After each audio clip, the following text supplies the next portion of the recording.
On avait promis des classiques après Ionesco, Flaubert qui inspire le comédien Lionel Cecilio. Il présente au Théâtre des Déchargeurs à Paris un seul en scène à ne pas manquer, ça s'appelle Voyage dans les mémoires d'un fou, pièce écrite et interprétée par le jeune comédien. Oui, c'est après une lecture publique des Mémoires d'un fou, justement, de Flaubert, que l'idée d'écrire ce spectacle a pris forme dans l'esprit du comédien Lionel Cecilio. On y découvre un instantané drôle et tendre de notre monde et de ses nombreuses absurdités, sans jamais tomber dans l'écueil, dans le piège du donneur de leçons. Alors on suit donc les réflexions d'un jeune homme qui vient d'apprendre qu'il était atteint d'une maladie incurable, voué à le précipiter vers la mort. Et pour parer justement les plans de la mort de cette camarde, comme disait Brassens, le héros décide d'écrire à un lecteur totalement imaginaire ce qu'il pousse et l'oblige à replonger dans ses souvenirs et le faire en quelque sorte un peu dépositaire de ses mémoires. Alors une introspection qui va finalement lui offrir une seconde vie, et c'est sous nos yeux qu'il va finalement renaître. Voilà,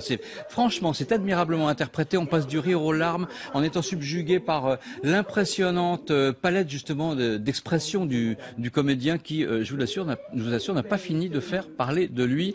Le voyage au cœur d'un c'est quoi déjà le voyage dans les mémoires d'un fou. Les mémoires d'un fou.